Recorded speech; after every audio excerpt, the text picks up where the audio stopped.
So fellas, I woke up this morning, I decided to start out on a quest. The quest to find the most optimal loadout here with Burning Maul. Now, I had a number of exotics in my head, specifically one being Worm God Caress, the other being Synthoceps. And I was questioning which one of these exotics will allow this class to be the most optimal DPS class in PvE. And the numbers were crazy. Boys, the numbers we essentially ended up pulling were numbers that were hitting double of what Celestial Nighthawk can hit in PvE, and even beyond that. So needless to say, there's some crazy stuff that's going on here with this subclass, as well as the exotics that are stacking with it. Now let me bring up Worm God Caress before we get into Synthoceps. Worm God is an exotic Titan Gauntlets that grants you the exotic perk Burning Fist. Melee kills increase melee damage for a period of time, and additional kills extend that duration and increase the effects. It is an excellent perk for your hammer, meaning you could run around and continuously keep stacking things like Roaring Flames,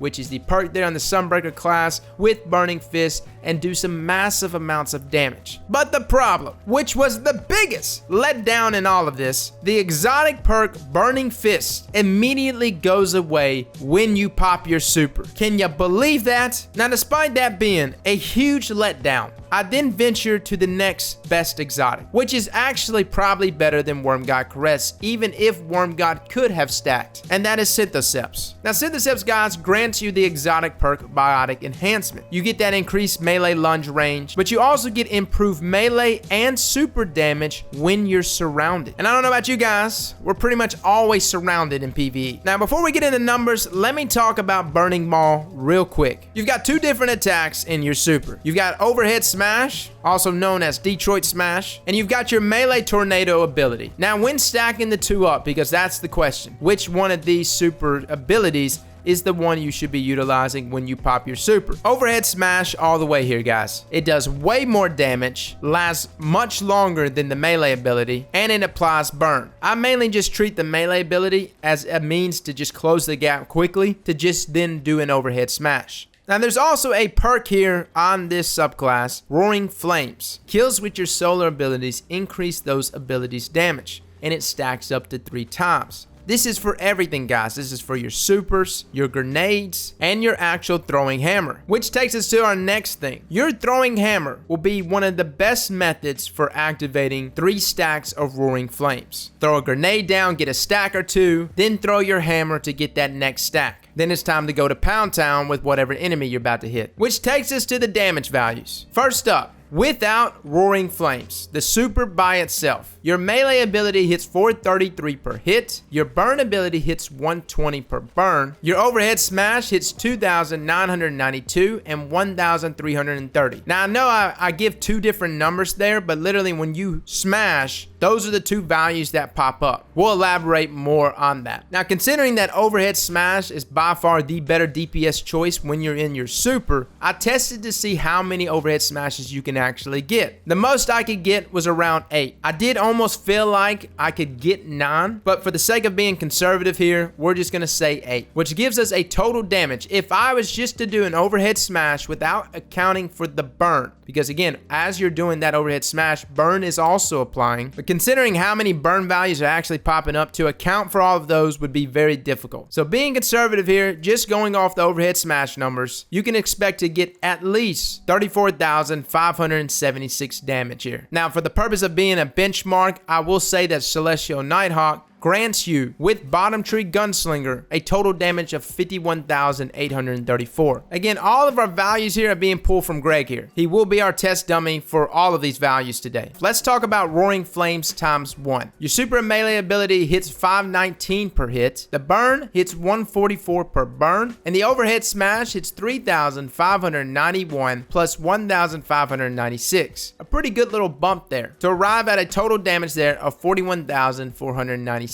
Now, Roaring Flames times 2. Your melee ability hits 623 per hit, with the burn hitting at 173 per burn. The overhead smash is at 4,309 plus 1,915 for a total damage of 49,792. Now, moving on to Roaring Flames times 3. Your melee hits 747 per hit. Your burn hits 207 per burn. As you can see, guys, we are almost doubling our damage values from without Roaring Flames to here with Roaring Flames times 3. Your overhead smash, and this is where things get interesting, hits 5,171 plus 2,298 plus another 2,298. Yes, guys, for some reason, and this only happens when you hit Roaring Flames times 3. It just adds a cherry on top of another damage value matching that lesser damage value. I've tested this multiple times. I'm really not sure why that's thrown in there. But hey guys, I'm down with some extra damage. This brings us to a total damage of 78,136. Are you feeling it? Are you feeling it right now? But wait, this is when it starts to get really interesting, because everything up to this point means nothing. Synthoceps grants you the exotic perk Biotic Enhancements, which by itself, with the super, throws your melee ability up to 649 per hit and 180 per burn. Yes, it buffs not only your melee ability, but also your burn in your super, because all of this is applying to that exotic perk. The overhead smash here hits 4,488 plus 1,995 for a total damage of 51,864. Guys, just this exotic without any Roaring Flames allows this super to hit more than Celestial Nighthawk on hunters. Now, this brings us to the whole reason why we're here. Roaring Flames times 3 plus Biotic Enhancements. What are we hitting? Your melee ability hits 1,121 per hit. Your burn ability is hitting 311 per burn. And your overhead smash is hitting 7,756 plus 3,447 plus another cherry on top, 3,447 damage for a total amount of 117,200 damage. Again, the point is not the damage numbers, because again, it changes depending on what you're hitting and where you're at and what you're going against. The point is, Roaring Flames times 3 plus Biotic Enhancements ups the damage value by nearly 4 times, given the fact that we didn't even account for burn damage here. Now, all of this sounds great, but is it applicable? Because at the end of the day, you still have to get Roaring Flames times 3 and have Biotic Enhancements activated. For me, Biotic Enhancements activated going against pretty much any boss was not difficult. Many bosses have ads around them. Maybe not at first, but eventually they'll be around a group of ads at some point, of which is the best time to pop your super and go ham. And during that amount of time, you can be stacking on Roaring Flames times 3.